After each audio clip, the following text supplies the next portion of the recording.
Pão Nosso, um livro da coleção Fonte Viva, ditado pelo Espírito Emmanuel e psicografado por Francisco Cândido Xavier. Capítulo 116. Ouçam-nos.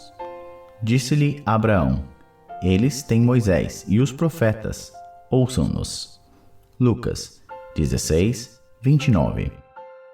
A resposta de Abraão ao rico da parábola ainda é ensinamento de todos os dias, no caminho comum. Inúmeras pessoas se aproximam das fontes de revelação espiritual, entretanto, não conseguem a libertação dos laços egoísticos de modo que vejam e ouçam qual lhes convém aos interesses essenciais. Há precisamente um século, estabeleceu-se intercâmbio mais intenso entre os dois planos, na grande movimentação do cristianismo reditivo. Contudo, há aprendizes que contemplam o céu, angustiados tão só porque nunca receberam a mensagem direta de um pai ou de um filho na experiência humana.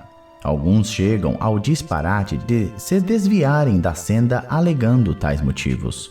Para esses, o fenômeno e a revelação no espiritismo evangélico são simples conjuntos de inverdades, porque nada obtiveram de parentes mortos em consecutivos anos de observação. Isso, porém, não passa de contrassenso. Quem poderá garantir a perpetuidade dos elos frágeis das ligações terrestres? O impulso animal tem limites. Ninguém justifique a própria cegueira com a insatisfação do capricho pessoal.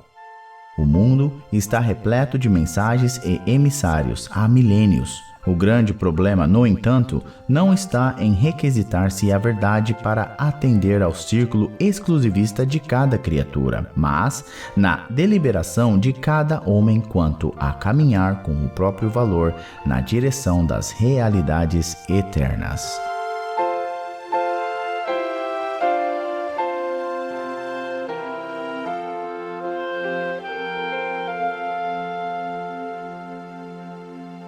Capítulo 117. Em família. Aprendam primeiro a exercer piedade para com a sua própria família e a recompensar seus pais, porque isto é bom e agradável diante de Deus. Paulo, 1 Timóteo 5:4. A luta em família é problema fundamental da redenção do homem na terra.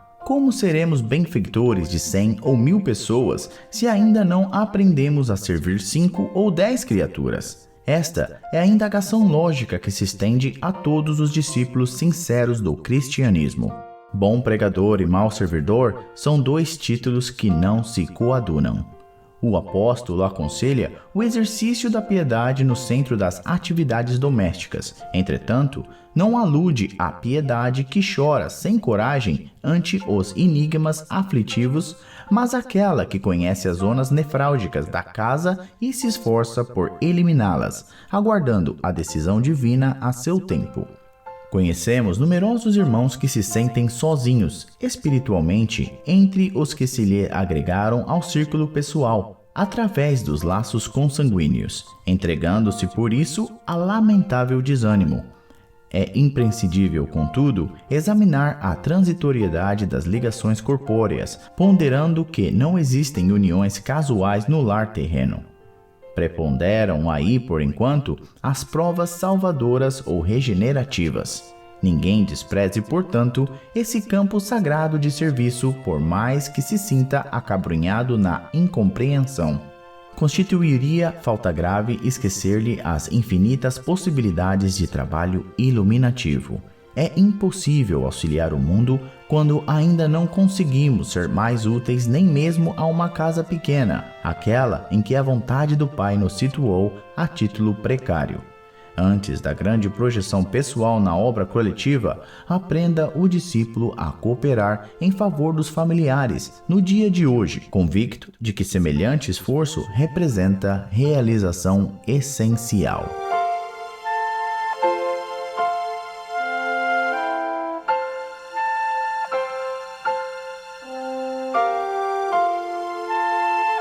Capítulo 118. É para isto. Não retribuindo o mal por mal, nem injúria por injúria, Antes, pelo contrário, bem dizendo, sabendo que para isto fostes chamados. 1 Pedro 3, 9. A fileira dos que reclamam foi sempre numerosa em todas as tarefas do bem. No apostolado evangélico, reparemos igualmente essa regra geral. Muitos aprendizes, em obediência ao pernicioso hábito, preferem o caminho dos atritos ou das dissidências escandalosas. No entanto, mais algum raciocínio despertaria a comunidade dos discípulos para a maior compreensão. Convidar-nos-ia Jesus a conflitos estéreis tão só para repetir os quadros do capricho individual ou da força tiranizante? Se assim fora, o ministério do reino estaria confiado aos teimosos, aos discutidores, aos gigantes da energia física. É contrassenso desfazer-se o servidor da Boa Nova em lamentações que não encontram razão de ser. Amarguras, perseguições, calúnias, brutalidade e desentendimento são velhas figurações que atormentam as almas na terra. A fim de contribuir na extinção delas é que o Senhor nos chamou às suas fileiras. Não as alimentes, emprestando-lhes excessivo apreço. O cristão é um ponto vivo de resistência ao mal onde se encontre. Pensa nisso e busca entender a significação do verbo suportar. Não ouvides a obrigação de servir com Jesus. É para isso que fomos chamados.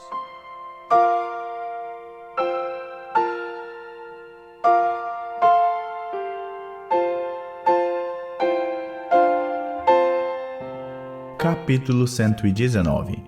Ajuda sempre.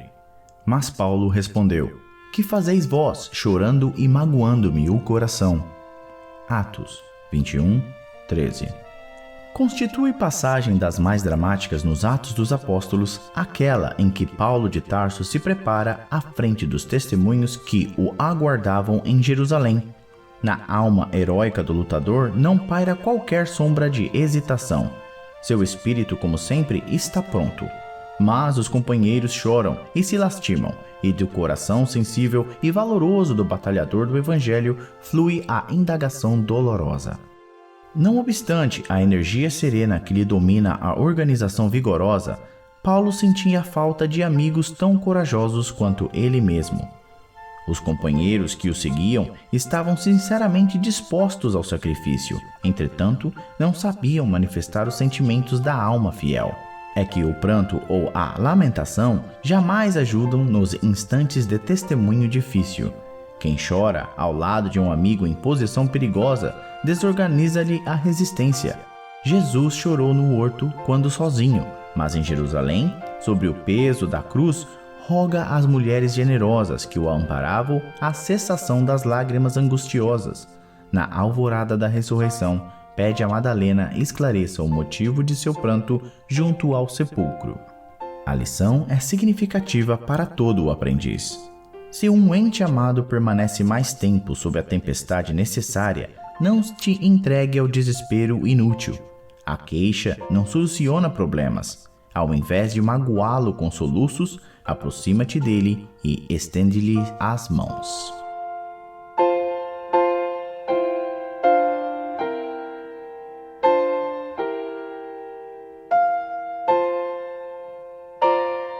Capítulo 120. Conciliação. Concilia-te depressa com o teu adversário enquanto estás no caminho com ele, para que não te aconteça que o adversário te entregue ao juiz e o juiz te entregue ao oficial de justiça e te encerrem na prisão. Jesus. Mateus 5:25. Muitas almas enobrecidas, após receberem a exortação dessa passagem, sofrem intimamente por esbarrarem com a dureza do adversário de ontem, inacessível a qualquer conciliação. A advertência do Mestre, no entanto, é fundamentalmente consoladora para a consciência individual. Assevera a palavra do Senhor, concilia-te, o que equivale a dizer, faze de tua parte. Corrige quanto for possível, relativamente aos erros do passado. Movimenta-se no sentido de revelar a boa vontade perseverante. Insiste na bondade e na compreensão. Se o adversário é ignorante, medita na época em que também desconhecias as obrigações primordiais e observa se não agiste com piores características. Se é perverso, categoriza-o à conta de doente e dementado em vias de cura. Faze o bem que puderes, enquanto palmilhas os mesmos caminhos, porque se for o inimigo tão implacável que te busque entregar ao juiz, de qualquer modo, terás então igualmente provas e testemunhos a apresentar. Um julgamento legítimo inclui todas as peças, e somente os espíritos francamente impenetráveis ao bem sofrerão o rigor da extrema justiça. Trabalha, pois, quanto seja possível no capítulo da harmonização, mas se o adversário te desdenha os bons desejos, concilia-te com a própria consciência e espera confiante.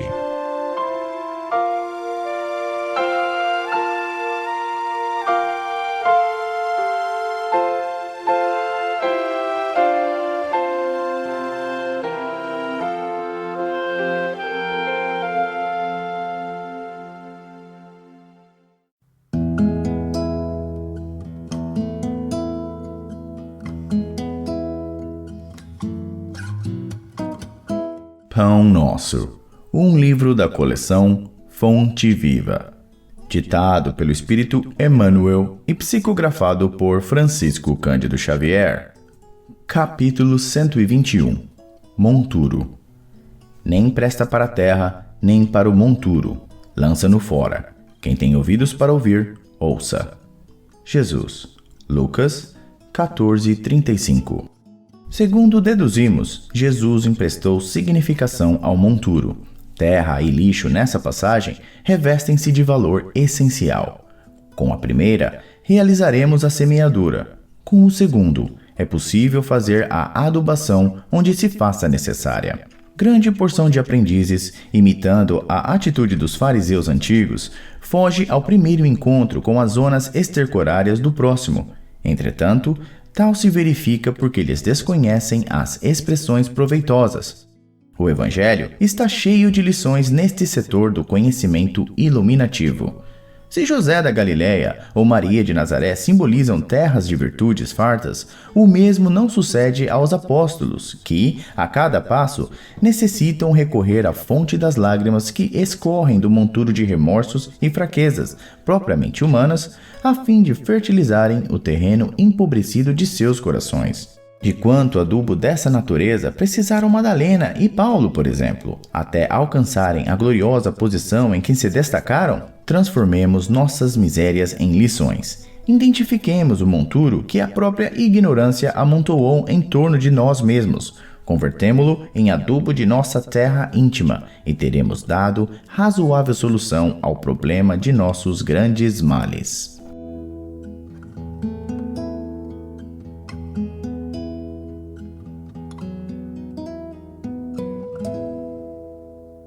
Capítulo 122. Pecado e pecador. Amado, não sigas o mal, mas o bem. Quem faz o bem é de Deus, mas quem faz o mal não tem visto a Deus. 3 João 1:11. A sociedade humana não deveria operar a divisão de si própria, como sendo um campo em que se separam bons e maus, mas sim viver qual grande família em que se integram os espíritos que começam a compreender o Pai e os que ainda não conseguiram pressenti-lo. Claro que as palavras maldade e perversidade ainda comparecerão por vastíssimos anos no dicionário terrestre, definindo certas atitudes mentais inferiores. Todavia, é forçoso convir que a questão do mal vai obtendo novas interpretações da inteligência humana. O evangelista apresenta conceito justo. João não nos diz que o perverso está exilado de nosso Pai, nem que se conserva ausente da criação. Apenas afirma que não tem visto a Deus. Isso não significa que devamos cruzar os braços ante as ervas venenosas e zonas pestilenciais do caminho. Todavia, obriga-nos a recordar que um lavrador não retira espinheiros e detritos do solo a fim de convertê-lo em precipícios. Muita gente acredita que o homem caído é alguém que deve ser aniquilado. Jesus, no entanto, não adotou esta diretriz. Dirigindo-se amorosamente ao pecador, sabia-se, antes de tudo, defrontado por enfermo infeliz a quem não se poderia subtrair as características de eternidade. Lute-se contra o crime, mas ampare-se a criatura que se lhe enredou nas malhas tenebrosas. O mestre indicou o combate constante contra o mal. Contudo, aguarda a fraternidade legítima entre os homens por marco sublime do reino celeste.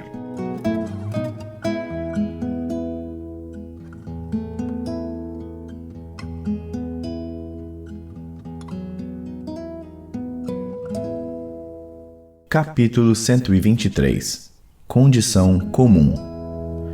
Imediatamente, o pai do menino, clamando com lágrimas, disse: Eu creio, Senhor, ajuda a minha incredulidade. Marcos 9:24. Aquele homem da multidão em que se aproximou de Jesus com o filho enfermo constitui expressão representativa do espírito comum da humanidade terrestre. Os círculos religiosos comentam excessivamente a fé em Deus. Todavia, nos instantes da tempestade, são escassos os devotos que permanecem firmes na confiança. Revelam-se as massas muito atentas aos cerimoniais do culto exterior, participam das edificações alusivas à crença. Contudo, ante as dificuldades do escândalo, quase toda a gente resvala no despenhadeiro das acusações recíprocas. Se falha um missionário, verifica-se a debandada. A comunidade dos crentes pousa os olhos nos homens falíveis, cegos às finalidades ou indiferentes às instituições. Em tal movimento de insegurança espiritual, sem paradoxo, as criaturas humanas creem e descreem, confiando hoje e desfalecendo amanhã. Somos defrontados ainda pelo regime de incerteza de espíritos infantis que mal começam a conceber noções de responsabilidade. Felizes, pois, aqueles que, à maneira do Pai necessitado, se acercarem do Cristo, confessando a precariedade da posição íntima. Assim, em afirmando a crença com a boca, pedirão ao mesmo tempo ajuda para sua falta de fé, atestando com lágrimas a própria miserabilidade.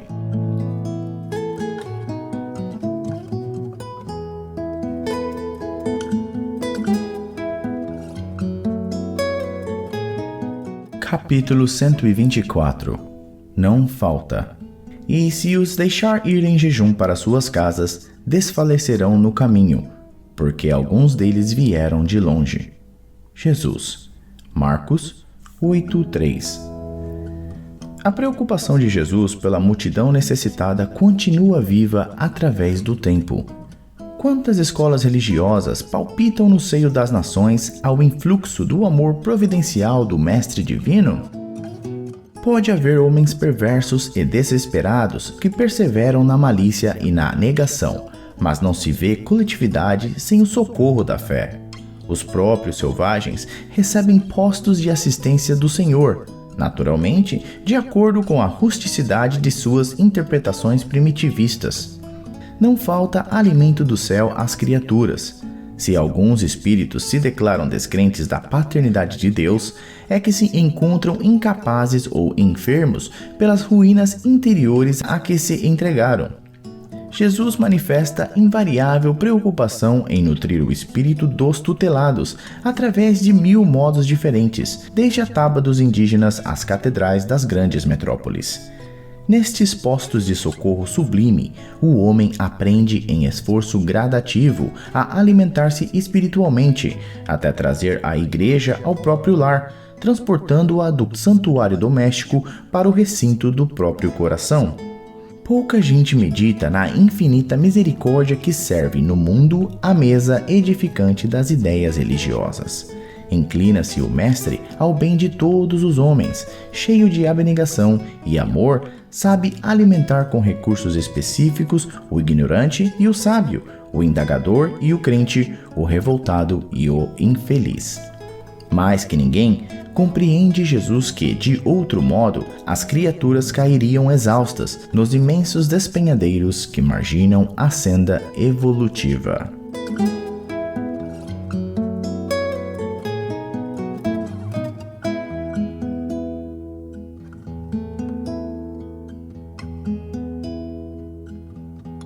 Capítulo 125. Separação. Todavia digo-vos a verdade, a vós convém que eu vá. Jesus. João 16:7. Semelhante declaração do Mestre ressoa em nossas fibras mais íntimas. Ninguém sabia amar tanto quanto ele. Contudo, era o primeiro a reconhecer a conveniência da partida em favor dos companheiros. Que teria acontecido se Jesus teimasse em permanecer? Provavelmente, as multidões terrestres teriam acentuado as tendências egoísticas, consolidando-as. Porque o divino amigo havia buscado Lázaro no sepulcro, ninguém mais se resignaria à separação pela morte. Por se haverem limpado alguns leprosos, ninguém aceitaria de futuro a cooperação proveitosa das moléstias físicas. O resultado lógico seria a perturbação geral no mecanismo evolutivo. O mestre precisava ausentar-se para que o esforço de cada um se fizesse visível no plano divino da obra mundial. De outro modo, seria perpetuar a indolência de uns e o egoísmo de outros. Sob diferentes aspectos, repete-se diariamente a grande hora da família evangélica em nossos agrupamentos afins. Quantas vezes surgirá a viuvez, a orfandade, o sofrimento da distância, a perplexidade e a dor por elevada conveniência ao bem comum? Recordai a presente passagem do Evangelho, quando a separação vos faça chorar. Porque se a morte do corpo é renovação para quem parte, é também vida nova para os que ficam.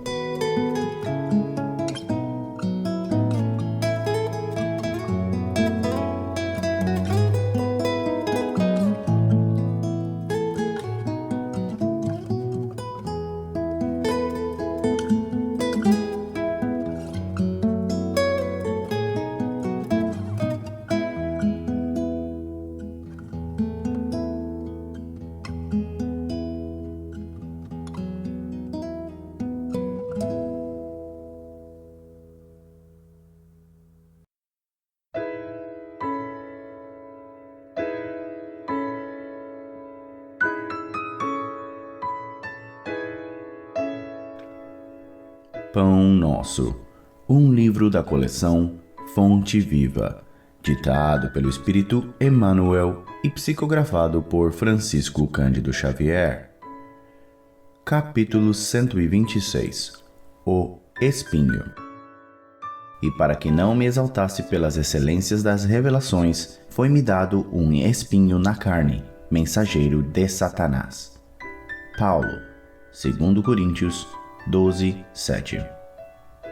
Atitude sumamente perigosa, louvar o homem a si mesmo, presumindo desconhecer que se encontra em plano de serviço árduo, dentro da qual lhe compete emitir diariamente testemunhos difíceis. É posição mental não somente ameaçadora, quanto falsa, porque lá vem um momento inesperado em que o espinho do coração aparece. O discípulo prudente alimentará a confiança sem basófia, revelando-se corajoso sem ser metediço. Reconhece a extensão de suas dívidas para com o Mestre e não encontra glória em si mesmo, por verificar que toda a glória pertence a Ele mesmo, o Senhor. Não são poucos os homens do mundo invigilantes e inquietos que, após receberem o incenso da multidão, passam a curtir as amarguras da soledade. Muitos deles se comprazem nos galarins da fama, qual se estivessem convertidos em ídolos eternos, para chorarem mais tarde a sós, com o seu espinho ignorado nos recessos do ser. Por que assumir posição de mestre infalível, quando não passamos de simples aprendizes? Não será mais justo servir ao Senhor na mocidade ou na velhice, na abundância ou na escassez, na administração e na subalternidade, com espírito de ponderação, observando os nossos pontos vulneráveis na insuficiência e imperfeição do que temos sido até agora? Lembremo-nos de que Paulo de Tarso esteve com Jesus pessoalmente. Foi indicado para o serviço divino em Antioquia pelas próprias vozes do céu. Lutou, trabalhou e sofreu pelo evangelho do reino e, escrevendo aos Coríntios, já envelhecido e cansado, ainda se referiu ao espinho que lhe foi dado para que não se exaltasse no sublime trabalho das revelações.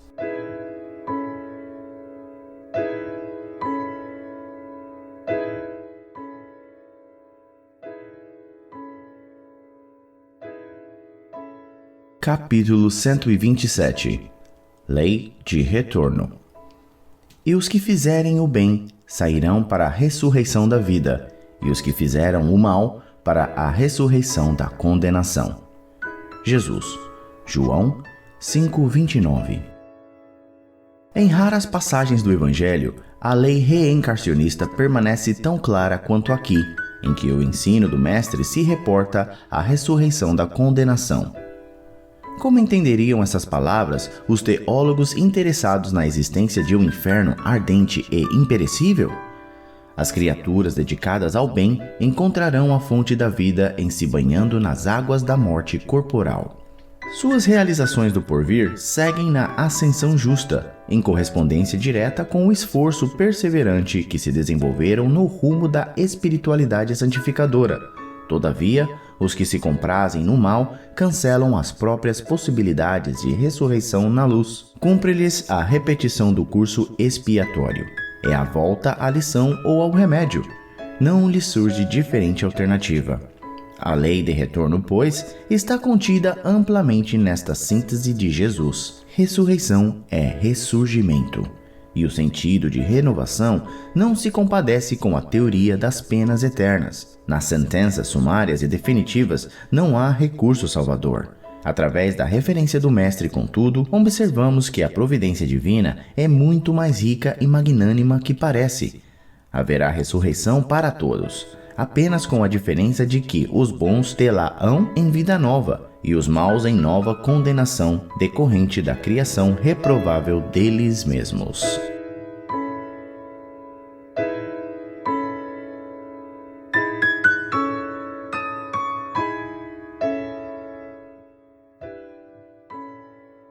Capítulo 128. É porque ignoram. E isto vos farão, porque não conhecem ao Pai nem a mim. Jesus. João 16:3. Dolorosas perplexidades não raro assaltam os discípulos, inspirando-lhes interrogações. Por que a desarmonia em torno do esforço fraterno? A jornada do bem encontra barreiras sombrias. Tenta-se o estabelecimento da luz, mas a treva penetra as estradas. Formulam-se projetos simples para a caridade, que a má fé procura perturbar ao primeiro impulso de realização. Quase sempre, a demonstração destrutiva parte de homens assinalados pela posição de evidência, indicados pela força das circunstâncias para exercer a função de orientadores do pensamento geral. São esses que, na maioria das ocasiões, se arvoram em expositores de imposições e exigências descabidas. O aprendiz sincero de Jesus, todavia, não deve perder tempo com interrogações e ansiedades que lhe não se justificam. O Mestre Divino esclareceu esse grande problema por antecipação. A ignorância é a fonte comum do desequilíbrio. E se esse ou aquele grupo de criaturas busca impedir as manifestações do bem, é que desconhece por enquanto as bênçãos dos céus. Nada mais do que isto. É necessário, pois, esquecer as sombras que ainda dominam a maior parte dos setores terrestres, vivendo cada discípulo na luz que palpita no serviço do Senhor.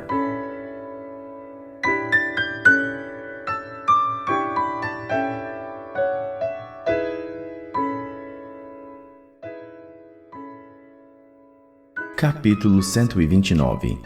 Ao partir do pão. E eles lhe contaram o que lhes acontecera no caminho, e como deles foi conhecido ao partir do pão. Lucas 24:35. Muito importante o episódio em que o Mestre é reconhecido pelos discípulos que se dirigiram para Emaús em desesperação. Jesus seguira-os qual amigo oculto, fixando-lhes a verdade no coração com as fórmulas verbais carinhosas e doces. Grande parte do caminho foi atravessada em companhia daquele homem amoroso e sábio, que ambos interpretaram por generoso e simpático desconhecido, e somente ao partir do pão reconhecem o Mestre muito amado. Os dois aprendizes não conseguiram a identificação nem pelas palavras, nem pelo gesto afetuoso. Contudo, logo surgiu o pão materializado, dissiparam todas as dúvidas e creram. Não será o mesmo que vem ocorrendo no mundo há milênios?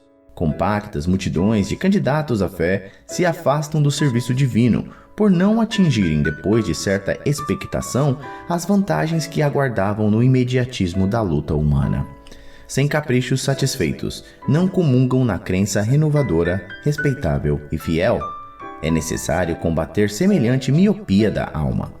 Louvado seja o Senhor por todas as lições e testemunhos que nos conferem, mas continuarás muito longe da verdade se o procuras apenas na divisão dos bens fragmentários e perecíveis.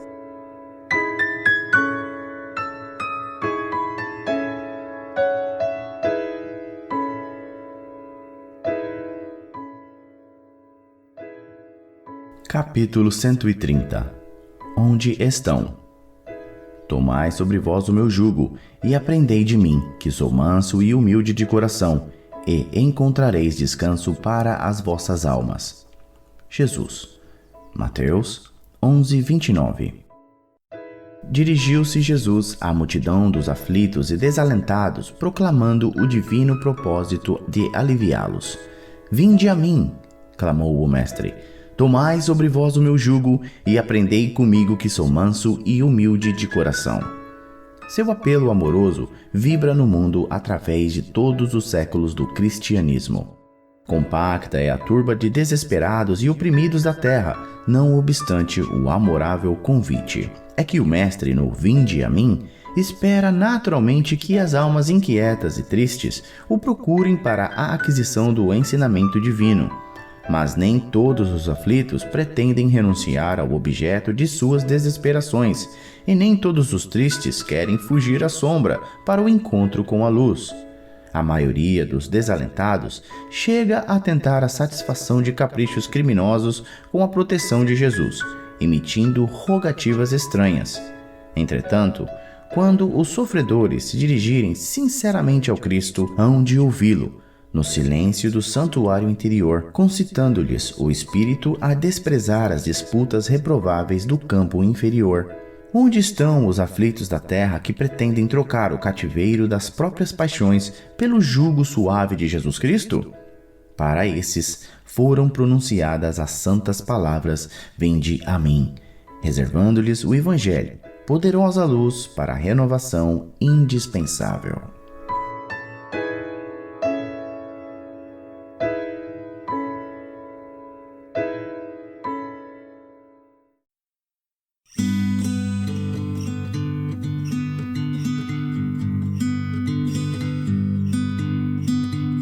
Pão Nosso, um livro da coleção Fonte Viva, ditado pelo Espírito Emmanuel e psicografado por Francisco Cândido Xavier.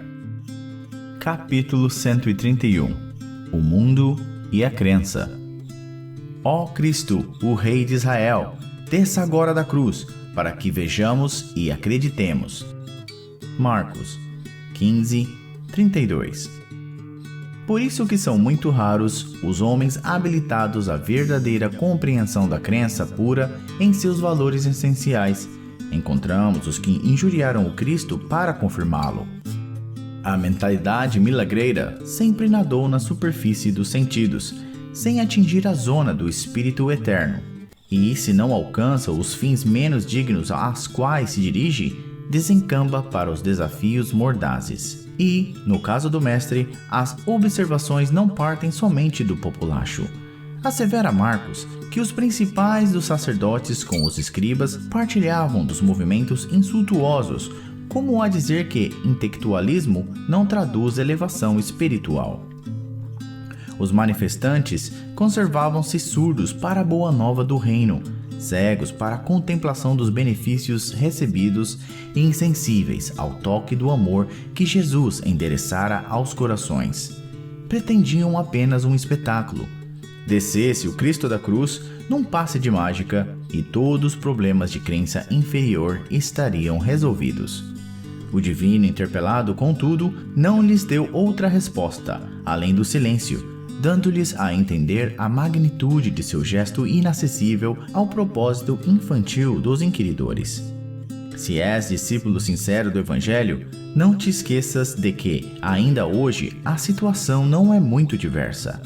Trabalha ponderadamente no serviço da fé. Une-te ao Senhor, dá quanto puderes em nome dele, e prossegue servindo na extensão do bem, convicto de que o vasto mundo inferior apenas te pedirá maliciosamente distrações e sinais.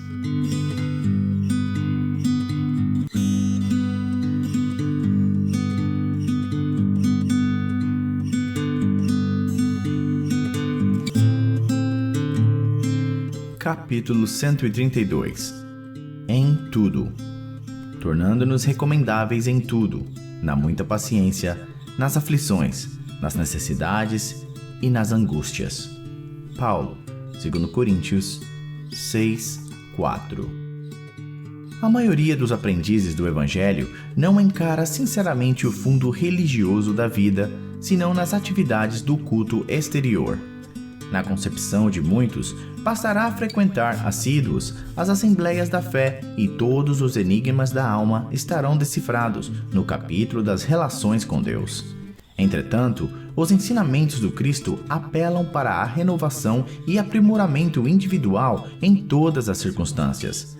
Quer dizer de um homem aparentemente contrito nos atos públicos da confissão religiosa a que pertence e mergulhado em palavrões no santuário doméstico?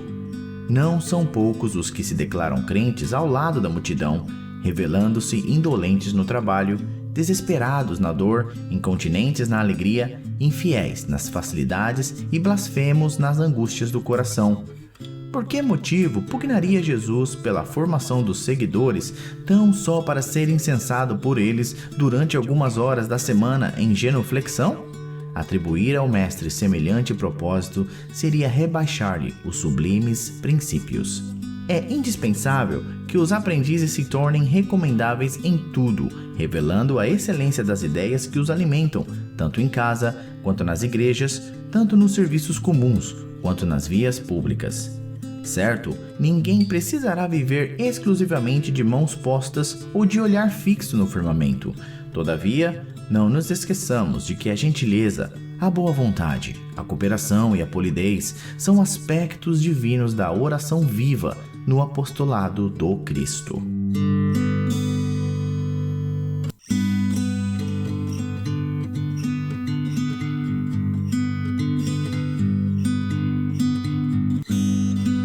Capítulo 133. O grande futuro. Mas agora o meu reino não é daqui. Jesus. João 18:36. Desde os primórdios do cristianismo, observamos aprendizes que se retiram deliberadamente do mundo, alegando que o reino do Senhor não pertence à terra. Ajoelham-se por tempo indeterminado nas casas de adoração e acreditam efetuar na fuga a realização da santidade. Muitos cruzam os braços à frente dos serviços de regeneração e, quando interrogados, expressam revolta pelos quadros chocantes que a experiência terrena lhes oferece, reportando-se ao Cristo diante de Pilatos, quando o mestre asseverou que o seu reino ainda não se instalara nos círculos da luta humana. No entanto, é justo ponderar que o Cristo não deserdou o planeta.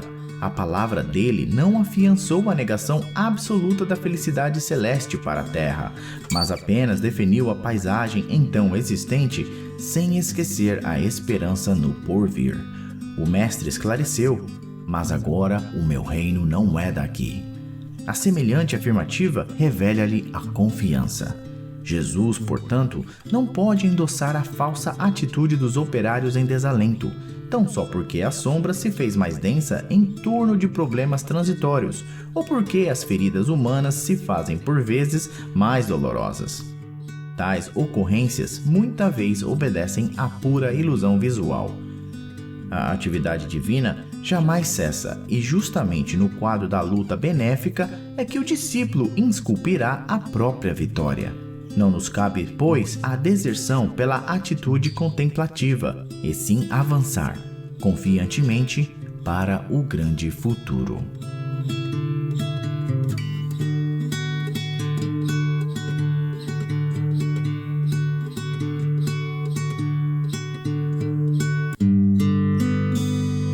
Capítulo 134.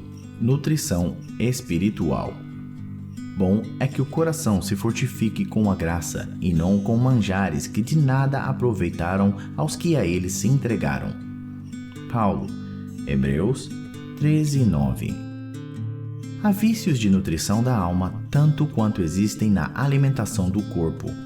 Muitas pessoas trocam a água pura pelas bebidas excitantes, qual ocorre a muita gente que prefere lidar com a ilusão perniciosa em se tratando dos problemas espirituais. O alimento do coração, para ser efetivo na vida eterna, há de basear-se nas realidades simples do caminho evolutivo. É imprescindível estejamos fortificados com os valores iluminativos, sem atender aos deslumbramentos da fantasia que procede do exterior. E justamente na estrada religiosa é que semelhante esforço exige mais amplo aprimoramento. O crente, de maneira geral, está sempre sequioso de situações que lhe atendam aos caprichos nocivos, quanto o gastrônomo anseia pelos pratos exóticos. Entretanto, da mesma sorte que os prazeres da mesa em nada aproveitam nas atividades essenciais, as sensações empolgantes da zona fenômena se tornam inúteis ao espírito quando este não possui recursos interiores suficientes para compreender as finalidades. Inúmeros aprendizes guardam a experiência religiosa que lhes diz respeito por questão puramente intelectual. Imperioso, porém, é reconhecer que o alimento da alma, para fixar-se em definitivo, reclama o coração sinceramente interessado nas verdades divinas. Quando um homem se coloca nessa posição íntima, fortifica-se realmente para a sublimação, porque reconhece tanto material de trabalho digno em torno dos próprios passos, que qualquer sensação transitória para ele passa a localizar-se nos últimos degraus do caminho.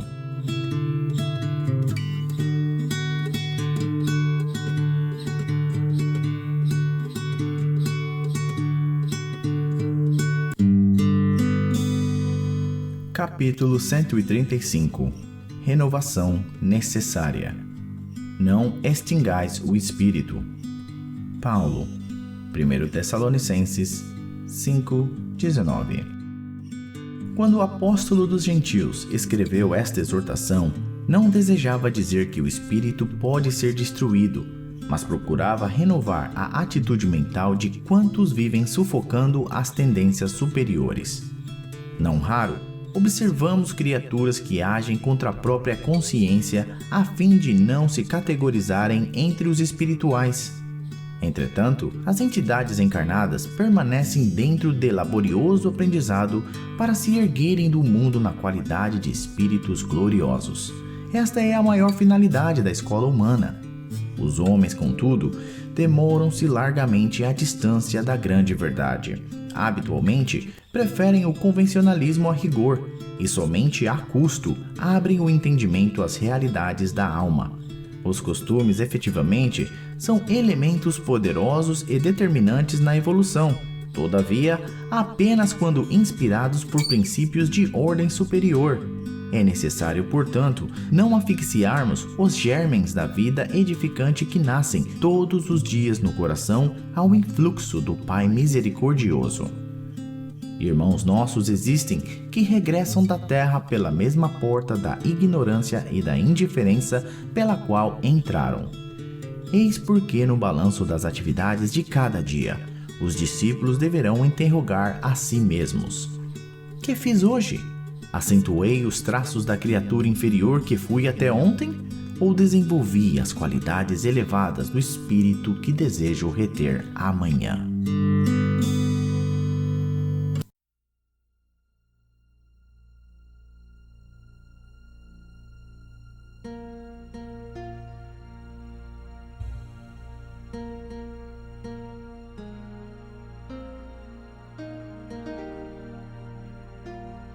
Pão Nosso, um livro da coleção Fonte Viva, ditado pelo Espírito Emmanuel e psicografado por Francisco Cândido Xavier.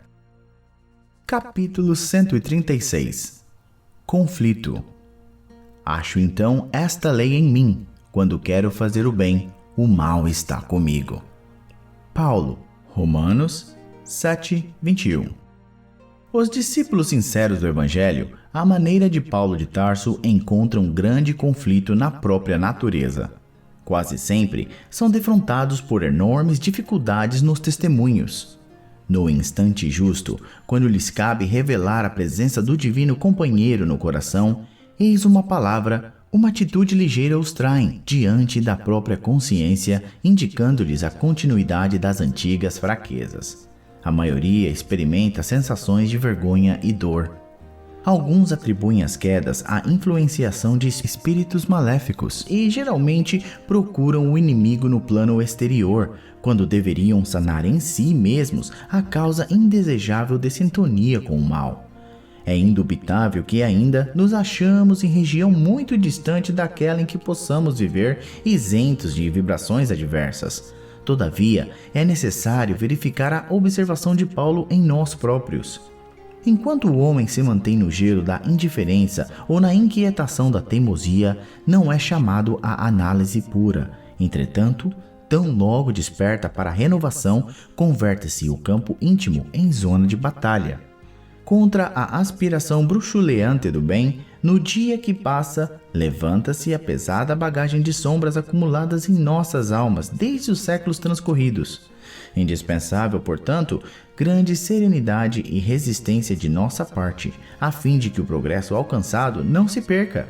O Senhor concede-nos a claridade de hoje, para esquecermos as trevas de ontem, preparando-nos para o amanhã no rumo da luz imperecível.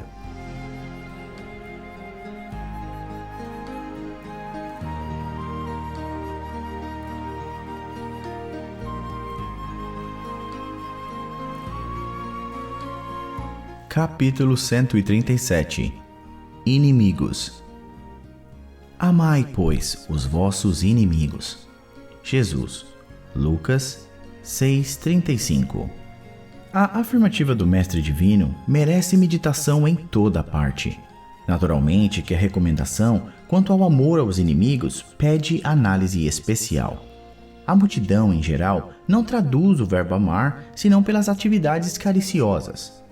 Para que um homem demonstre capacidade afetiva ante os olhos vulgares, precisará movimentar imenso cabedal de palavras e atitudes ternas, quando sabemos que o amor pode resplandecer no coração das criaturas sem qualquer exteriorização superficial. Porque o Pai nos confere experiências laboriosas e rudes na terra ou outros mundos, não lhe podemos atribuir qualquer negação de amor. No terreno a que se reporta o amigo divino, é justo nos detenhamos em legítimas ponderações. Onde há luta, há antagonismo, revelando a existência de circunstâncias com as quais não seria lícito concordar em se tratando do bem comum. Quando o Senhor nos aconselhou amar os inimigos, não exigiu aplausos ao que rouba ou destrói deliberadamente, nem mandou multiplicarmos as asas da perversidade ou da má fé. Recomendou realmente auxiliarmos os mais cruéis, no entanto, não com aprovação indébita, e sim com a disposição sincera e fraternal de ajudá-los a se reerguerem para a senda divina, através da paciência, do recurso reconstrutivo ou do trabalho restaurador. O Mestre, acima de tudo, preocupou-se em preservar-nos contra o veneno do ódio, evitando-nos a queda em disputas inferiores, inúteis ou desastrosas. Ama, pois, os que se mostram contrários ao teu coração, amparando-os fraternalmente com todas as possibilidades de socorro ao teu alcance, convicto de que semelhante medida te livrará do calamitoso duelo do mal contra o mal.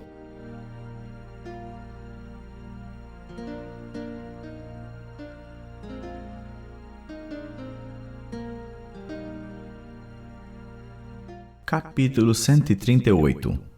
Vejamos isso. Porque o Cristo me enviou não para batizar, mas para evangelizar, não em sabedoria de palavras, para que a cruz do Cristo não se faça vã.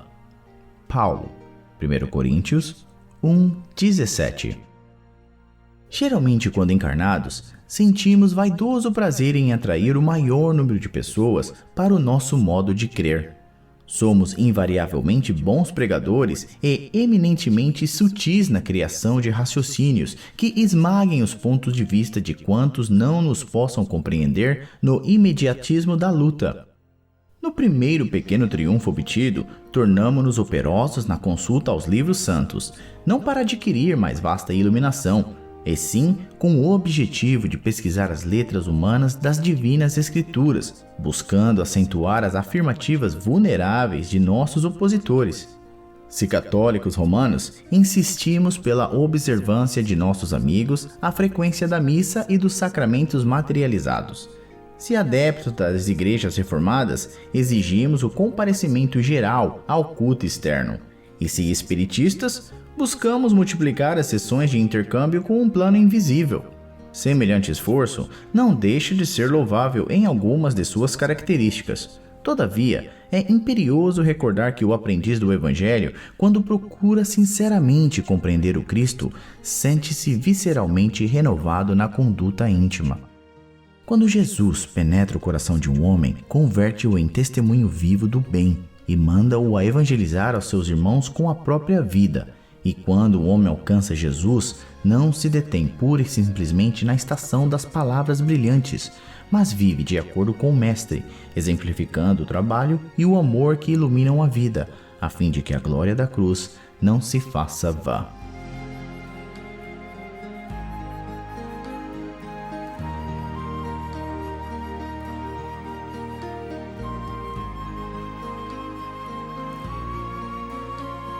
Capítulo 139. Oferendas.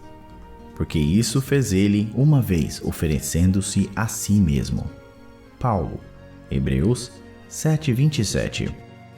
As criaturas humanas vão sempre bem na casa farta ante o céu azul. Entretanto, logo surjam dificuldades, ei-las à procura de quem as substitua nos lugares de aborrecimento e dor. Muitas vezes, pagam preço elevado pela fuga e adiam indefinidamente a experiência benéfica a que foram convidadas pela mão do Senhor.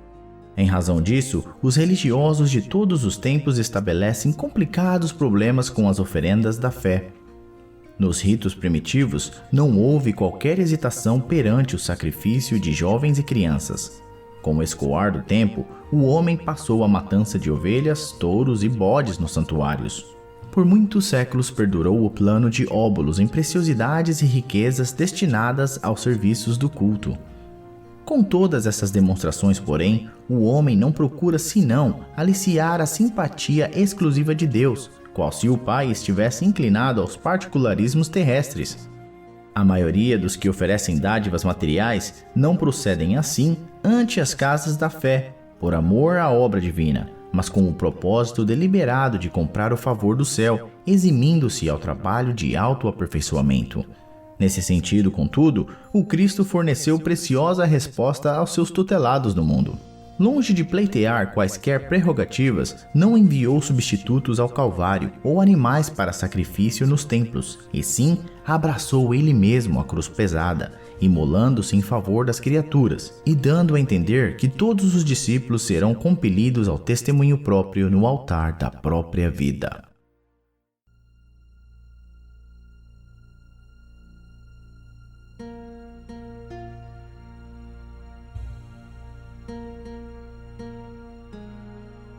Capítulo 140.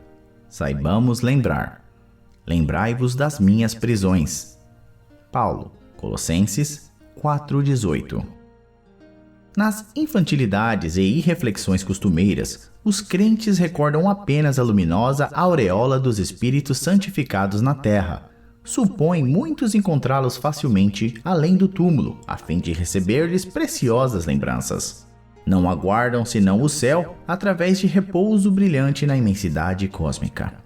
Quantos se lembrarão de Paulo tão somente na glorificação?